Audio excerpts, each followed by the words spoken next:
திராவிட முன்னேற்ற கழகத்தின் கொள்கை திருவிழாவாம் முப்பெரும் விழாவிற்கு அனைவரையும் அன்புடன் அழைக்கும் பி. செந்தில் பாலாஜி, கரூர் மாவட்ட கழக செயலாளர். ஆச்சி ராயல் குலோப் ஜாமுன் பேக்ஸ், ஒன்று வாங்கினால் ஒன்று இலவசம். GT Holidays, South India's #1 travel brand. You know you are special when you're with GT Holidays. Panchayat எங்க போயிருக்குன்னா இப்ப சிபி ராதாகிருஷ்ணன் போயிருக்கு. அமித்ஷா உத்தரவு மட்டும் தான் போட்டிருக்காரு. சிபிஆர் போய் பாருங்க, விஷயத்தை முடிங்க. 2 மணி நேரம் பேசியது என்ன? வாழ்த்து சொல்லவா? கூட்டணிக்குள்ள வருவதற்கு வேணா அவங்க ஒரு பல விஷயத்தை கையாண்டாங்க. ஆனால் இந்த அதிமுகங்கிற அந்த கட்சியை நீங்க இப்படி சேர்க்கணுமா வேண்டாமாங்கிறத அவர் எடப்பாடியில விட்டுட்டாங்க. என்ன காரணம்? பாஜகவுக்கு 2 அனுகூலம் இருக்கு. கூட்டணிக்குள்ள இழுக்கும் போது கொடுத்த நெருக்கடியை அமித்ஷா இந்த ஒன்றிணைப்பதற்கு கொடுக்கலன்னு நான் சொல்றேன். காரணம் என்னவென்றால், இந்த ஒன்றிணைந்து வலிமையாக ஒரு வெற்றியை நோக்கி எடப்பாடி போவதை பாஜக விரும்பல.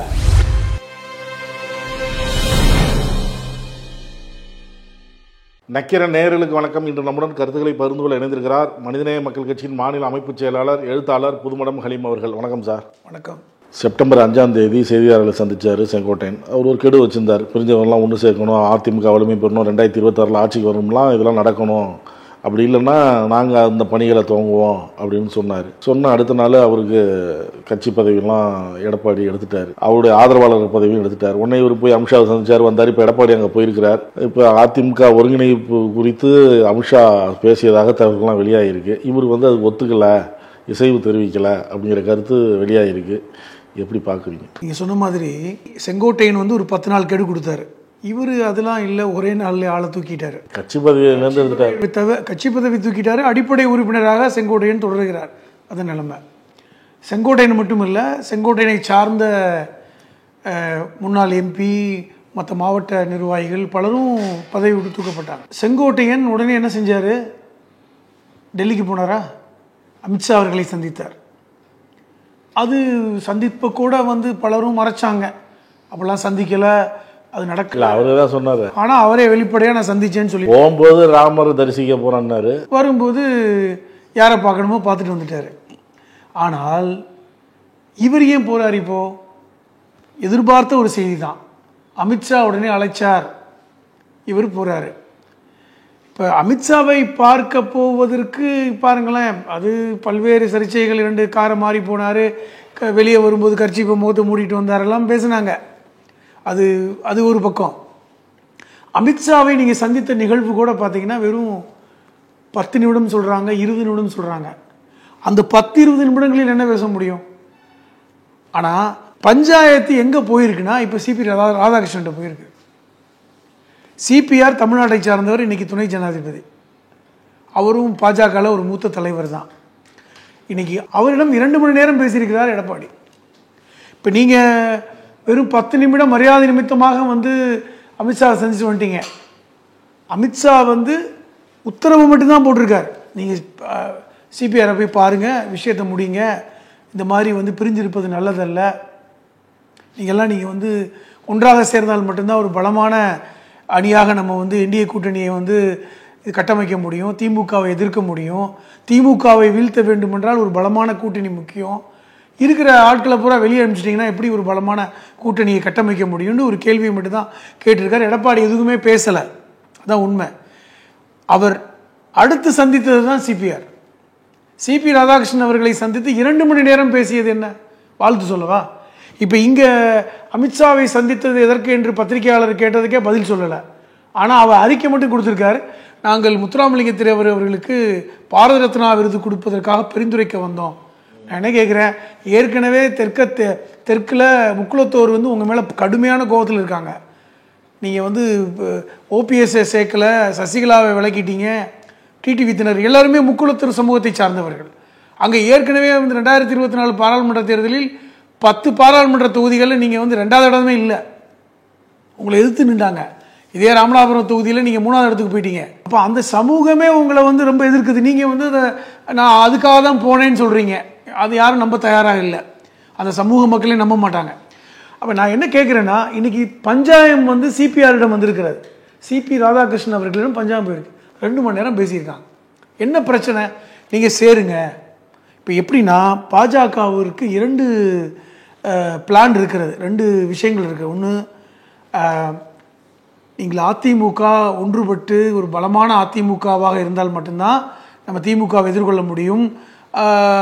2026 ஒரு பெரிய வலிமையான திமுகவை சந்திக்கணும்னா தேர்தல் களத்தில் நம்மளும் வலிமையாக இருக்கணும் அப்படின்னு.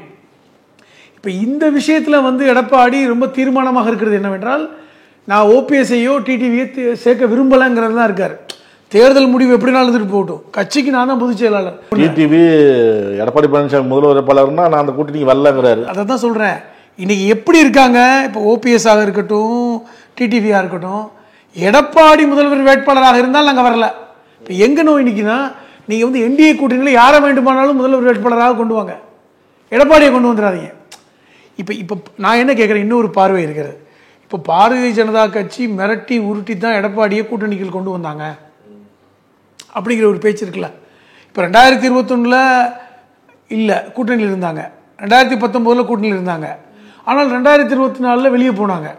மீண்டும் 2026க்குள் எடப்பாடியே நாங்கள் கூட்டணி வைக்க மாட்டேன், பாஜகவிற்குள் எந்த காலத்திலையும் நாங்கள் கூட்டணி போக மாட்டோம்னு சொல்லிட்டு இருந்த காலகட்டத்தில் அவரை நகர்த்தி உள்ளே கொண்டு வந்தாங்க. அப்போ எப்படி கொண்டு வந்தாங்க?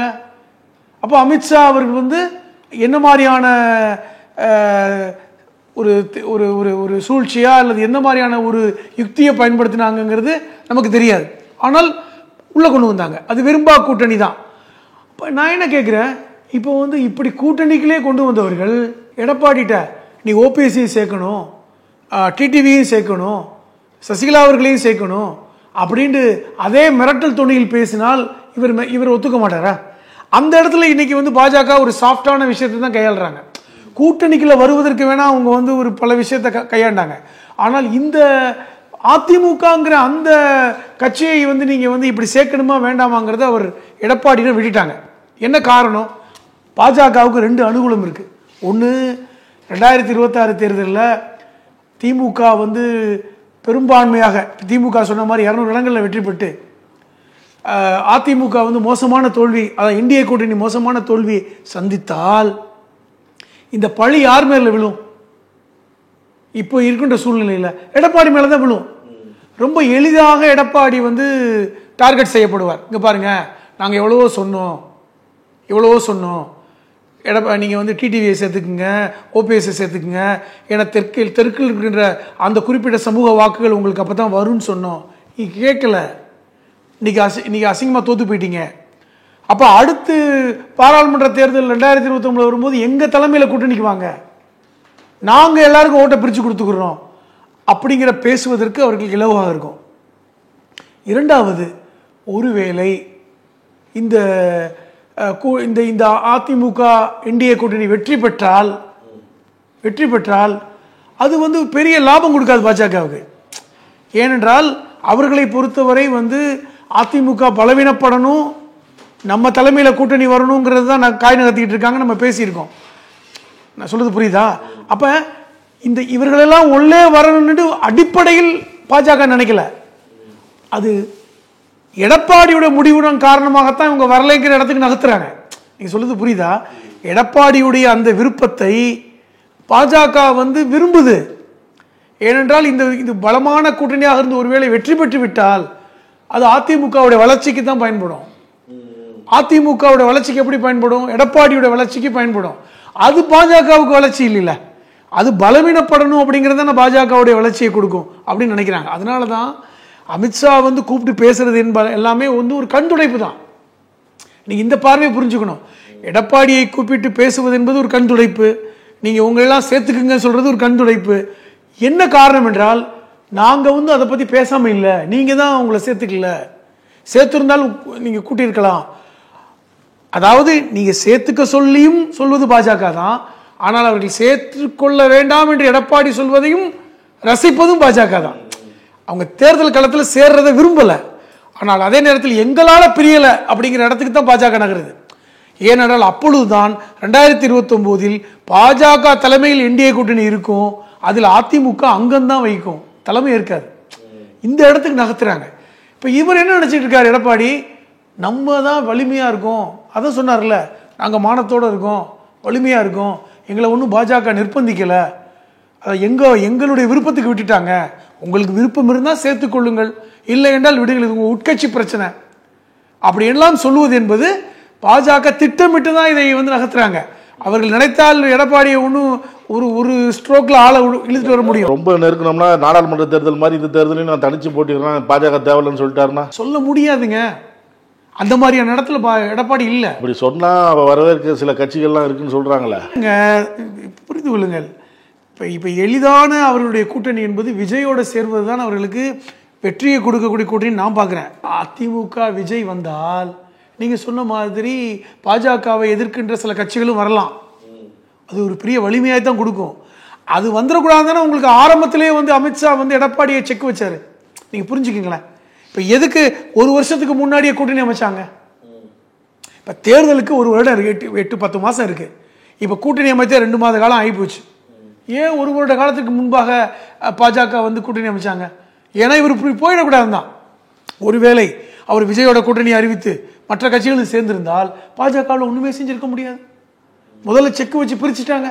இப்போ வந்து நடக்கின்ற சித்து விளையாட்டு எல்லாமே பாஜக திட்டமிட்டே என்ன செய்கிறாங்க, எடப்பாடியை பேச வைக்கிறாங்க, எடப்பாடியை வந்து விளையாட்டு காமிக்கிறாங்க, ரொம்ப நெருக்கடி கொடுக்கல, இது உங்கள் கட்சி விவகாரம்னு சொல்கிறாங்க.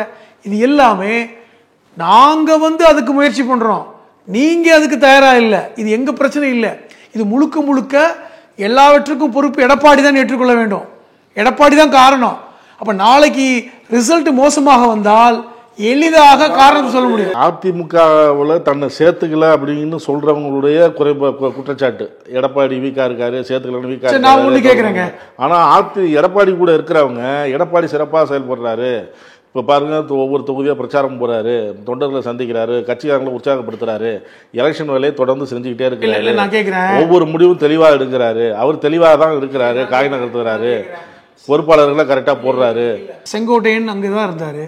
செங்கோட்டையன் வெளியே வந்து பேசணும், செங்கோட்டையன் கெடு கொடுக்கணும். செங்கோட்டையன் அதிமுகவுடைய அங்கம் இல்லையா? 9 முறை எம்எல்ஏவாக இருந்தவர் செங்கோட்டையன். எடப்பாடிக்கு சீனியர்.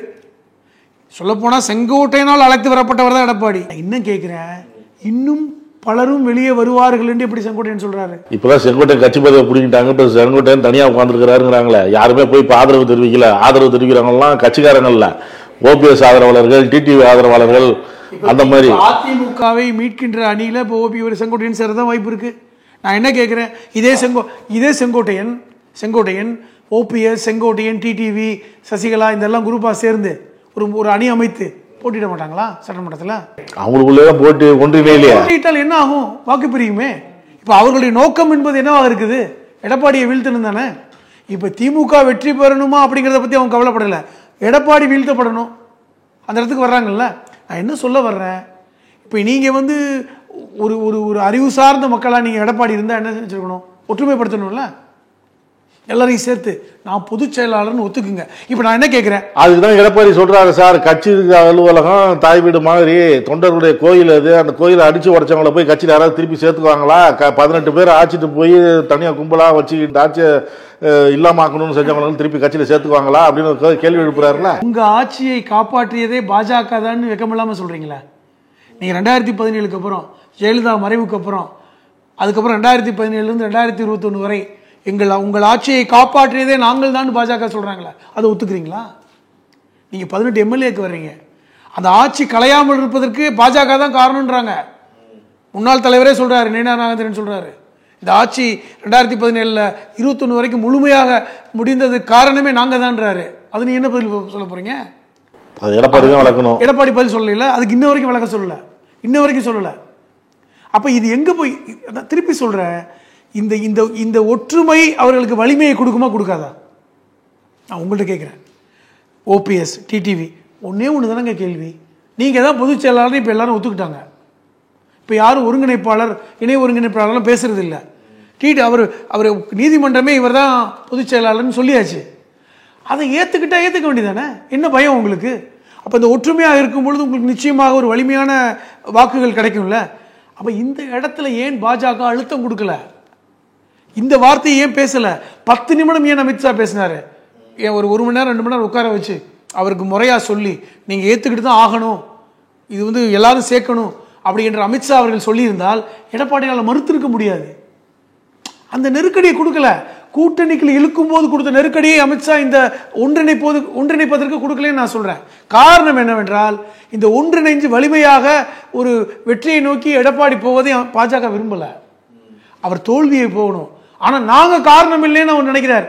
நாங்க சொல்றத சொல்லிட்டோம், பல தடவை அவர் கூப்பிட்டு பேசிட்டோம். செங்கோட்டையனை விளக்கும் போதே செங்கோட்டையன் சொன்னோம், ஓபிஎஸ் இருந்து டிடிவி வரைக்கும் எல்லாம் சொன்னோம். நான் என்ன கேட்கிறேன், ஏன் பிரதமர் மோடி தமிழ்நாடு வரும்போது டிடிவியை சந்திக்கல?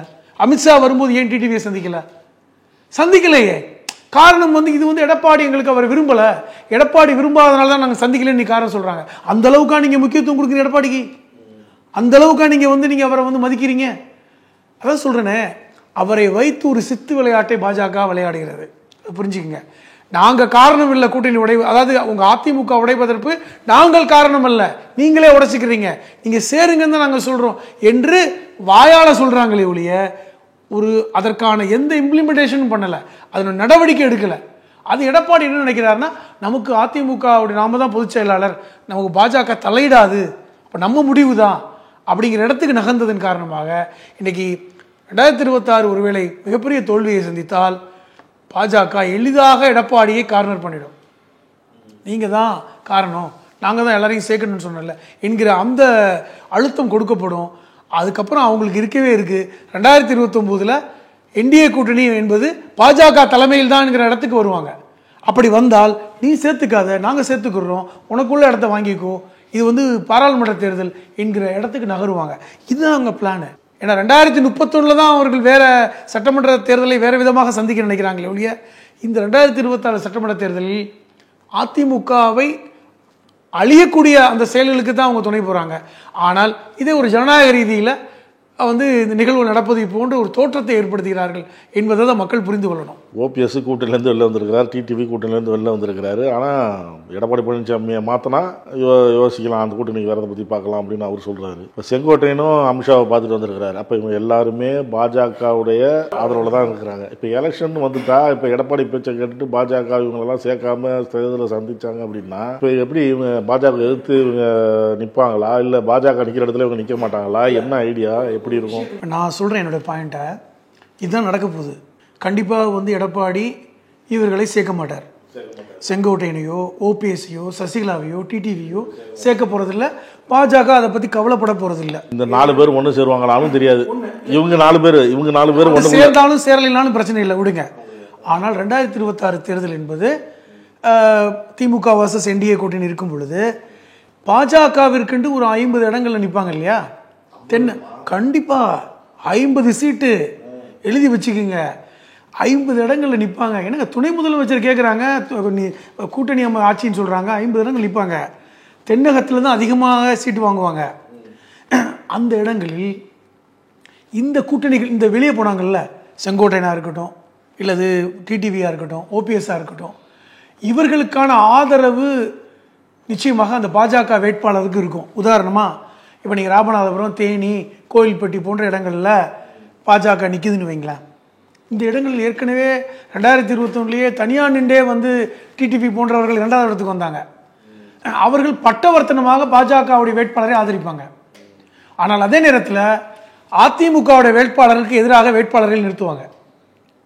நோக்கம் என்னன்னா, பெரும்பான்மையான பாஜக வேட்பாளர்கள் வெற்றி பெறுவதற்கான வழியை பாஜக கண்டுபிடிக்கும், இவங்களை பயன்படுத்திக்கும்.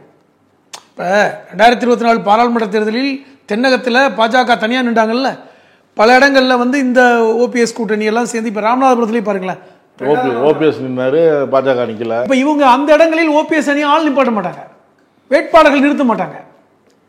பாஜக நிற்கின்ற 50 தொகுதிகளிலும் ஓபிஎஸ்ஓ டிடிவியோ ஆள் நிப்பாட்ட மாட்டாங்க, பாஜகவுக்கு ஆதரவாக களமிறங்குவாங்க. ஆனால் மற்ற இடங்களில் இவர்கள் ஆள் நிறுத்துவார்கள். அதில் பாதிக்கும். இப்போ பிளான் என்னன்னா, பாரதிய ஜனதா கட்சி அதிமுகவை 2026 தேர்தலில் வேட்பாளர்களை வெற்றி பெறாமல் ஆக்கிவிட்டு தான் நிற்கின்ற வேட்பாளர்கள் எண்ணிக்கையை வெற்றி பெற வைத்து எண்ணிக்கையை கூட்ட வேண்டும் என்பதுதான். நீ கணக்கு வச்சுக்கிங்களேன். இப்போ எப்படி பார்த்தாலும் ஒட்டு மொத்தமாக அதிமுக அந்த என்டிஏ கூட்டணி ஒரு 50 இடங்களில் வெற்றி பெறுமா? அதான் நிலைமை இருக்கு. 50 இடங்களுக்கு மேலே போகாது. அதில் பெரும்பான்மையான இடங்கள் பாஜக நிற்கின்ற வேட்பாளர்கள் வெற்றி பெற்ற என்ன ஆகும்? எதிர்க்கட்சி தலைவராக யார் வருவாங்க? யோசிச்சு பாருங்க. இப்போ அதிமுக எம்எல்ஏக்களை விட பாஜக எம்எல்ஏக்கள் எண்ணிக்கை அதிகமாக இருந்தால் சட்டமன்ற எதிர்க்கட்சி தலைவராக இருப்பாங்க. பாஜகவை சார்ந்தவர் இருப்பாரா? அப்பவே முடிஞ்சா சீன் முடிஞ்சதா? நோக்கம் ரொம்ப தெளிவானது. எடப்பாடியை அழித்து ஒழிப்பதற்கு திட்டங்கள் ரொம்ப கூர்மையாக திட்டப்பட்டிருக்கிறது. நீ நினைக்கிற மாதிரி இல்லை, பயங்கரமாக தீட்டியிருக்காங்க. அழகாக பிரித்து வலிமையை குறைத்து சட்டமன்றத்தில் எண்ணிக்கையை அதிமுக எம்எல்ஏக்களை விட தாங்கள் எண்ணிக்கையில் ஒரு இடமாவது கூட வேண்டும், எதிர்க்கட்சியுடைய அந்தஸ்தை பெற வேண்டும் என்று பாஜக விரும்புது. அப்படி வந்துவிட்டால் 2029 பாராளுமன்ற தேர்தலில் பாஜக தலைமையில் அதிமுக இருக்கும். இந்த இடத்துக்கு நகர்த்துவாங்க. இதுதான் நடக்கும். பல இடங்களில் எங்க மகாராஷ்டிராவில் எடுத்துக்கீங்களா, எப்படி சிவசேனையை பிரிச்சாங்க. அப்படி அதற்கு எடப்பாடி ஒற்றுக்கொள்ளவில்லை என்றால் அதிமுக உடையும், அந்த பிரிவு பாஜகவை ஆதரிக்கும். இப்படி பல்வேறு தந்திரங்களை பாஜக செய்யும்.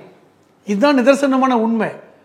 அதனால எடப்பாடி நான் என்னமோ போய் சேர்க்க மாட்டேன்னு சொல்றாருன்னு அவங்க சிரிப்பாங்க. நீ சேர்க்கவே வேணாமையா அப்படிங்கிறத அவங்க எண்ணம்.